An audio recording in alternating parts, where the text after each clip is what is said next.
Okay, now we're in numeracy class, and topic before us today is telling the time. Telling time. Our learning objectives are: at the end of the lesson, learners should be able to identify hour and minute hand. 2. Recognize that there are 60 minutes in an hour. 3. Know that a quarter means when something is divided into 4 equal parts. 5. Identify that we have 4 quarters in a clock and each quarter is 15 minutes. Then at the end of the lesson, the learner should be able to say what time is it. So now, the first thing that we are to look at is to look at the hour hand and the minute hand. Hour hand and the minute hands.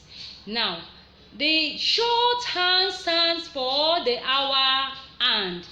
The shorthand stands for the hour hand, while the long hand, which is on top, stands for the minute hand.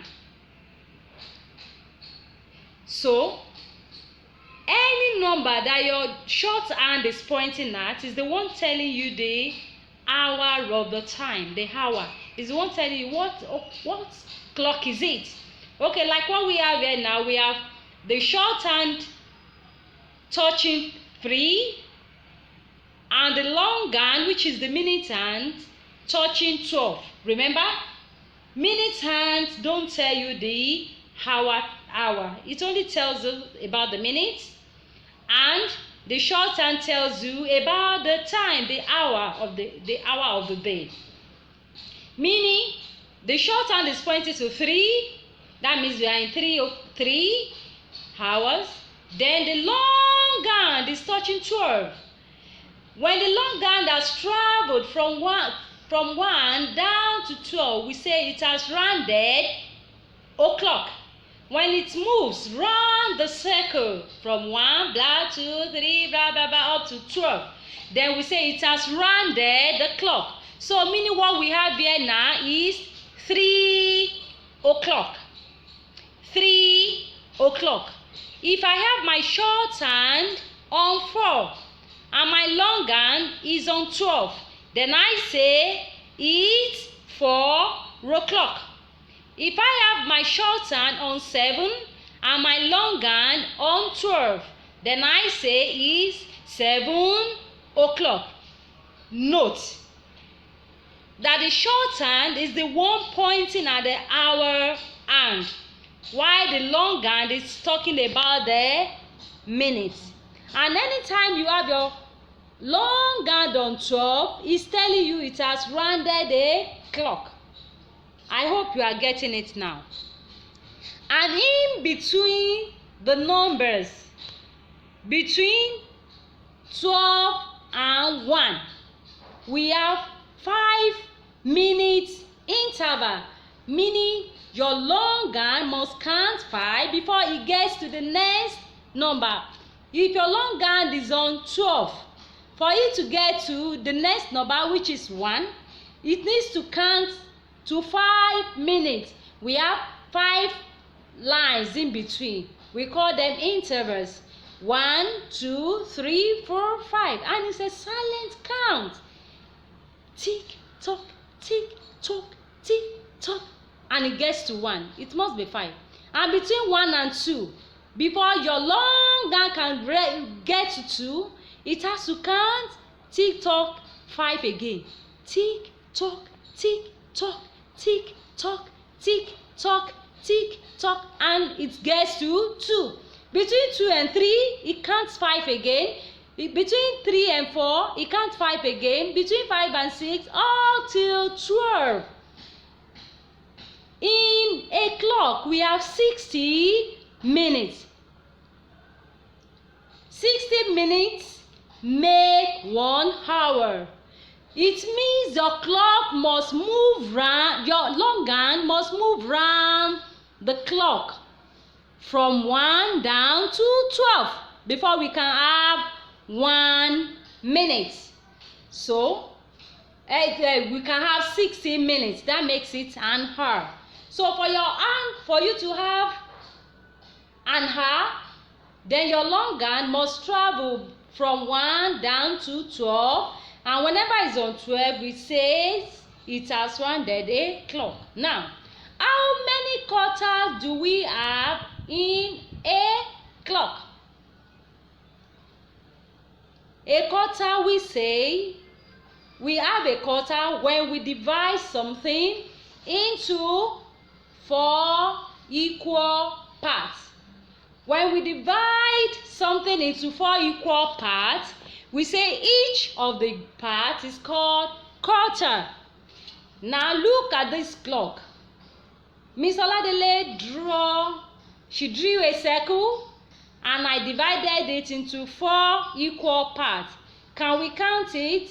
1, 2, 3, and 4. So I have 4 equal parts here, and each of the parts is called a quarter. So how many quarters do we have in a clock? 4. Can you please count it? 1, 2, 3, and 4. So we have 4 quarters in a clock. If you look at this drawn clock of mine, you see that I have the number 12, 3, 6, and 9. So we have 4 quarters. One is on 12, the second one is on 3, we have 6, we have 9.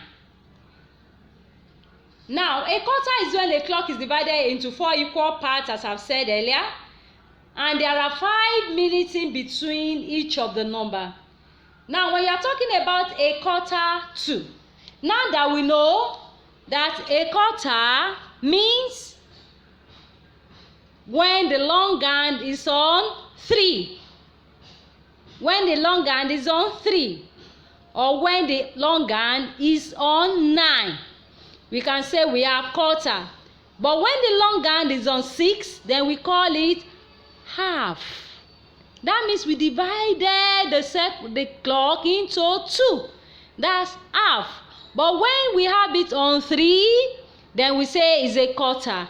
When we have it on 9, then we say it's a quarter.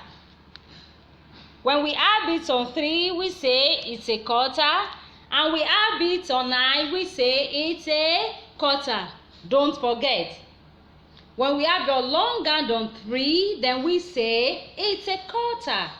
And when we have it on 9, we say it's a quarter. But when we have it on 6, then we call it half, because it has divided the clock into 2 equal parts.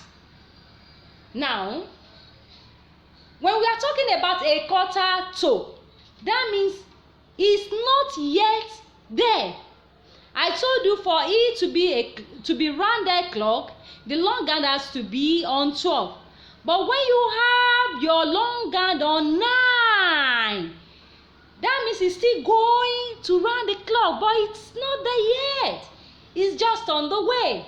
Then we say it's a quarter to. When we have a long hand on 9, then we say it's what? A quarter to.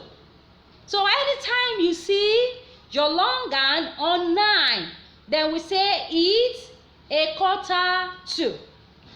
And another way to say a quarter to is when we say, you know, the long hand is on 9, and I told you we have 5 minutes interval. So we say 9 times 5 equals to 45. So we say 45. It depends on the time you are using. Okay? But 9, whenever your long hand is on 9, then we say it's quarter to any number your short hand is pointing at. Now on my screen here, we have different clock. You are going to write the correct time under each of these clock. The first one has been done for you. Here I have my shorthand on 4 and the longhand on 9. That is 3:45. The next one is shorthand on 6 and the longhand on 9. So that will be 3:45 what? Very good. 6. 5:45. And the next one is I have my shorthand on, it's almost 8. And I have my longhand on 9. So meaning 7:45. Good job. And so on and so on and so on to all of them. The next one is 11:45. The next one is 2:45. And the last one there says 10:45. Then we have them on and on and on, as many as possible, like that. Now we want to go to quarter past. What do we mean by past? When something has passed, that means we have left that thing. When you leave something, we say, oh, it has passed. Or something has been done, then we say it has passed. So anytime you see your longhand on 3, when your longhand is pointing to 3, then we say it's quarter past. Quarter past. When the longhand is on what? On 3, then we say it's quarter past. Now, when we have the longhand on 3, we can also call it 15 minutes past the number. How do we get that 15? I told you there are 5 intervals, minutes in each interval. From 12 to 1, we have 5. From 1 to 2, we have 5. And from 2 to 3, we have 5. If you add the 3 together, you have 15. Or better still, you say 3 times 5. Then we have 15. That means you count all 3 in 5 places. That's why we have 15 for quarter past. So quarter past is always, the longhand is always on 3. And it is represented as 15 minutes past whichever number it is. I hope you are getting it.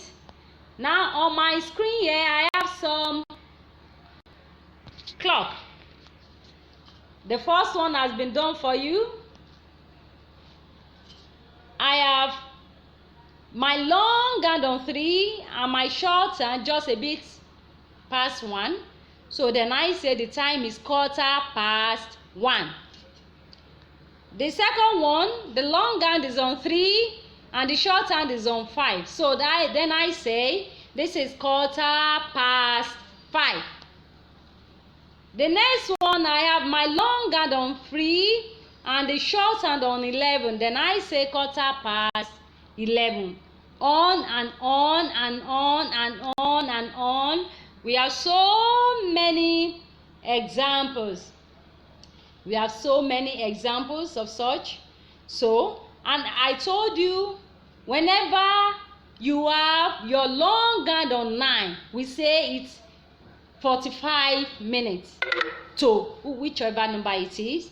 And whenever you have your shorthand and your longhand on 3, 3 says 1/4, and 9 says 1/4. 3 says 1/4, while 9 says 1/4. And in another language, if you don't want to say 1/4, then you say 45 minutes.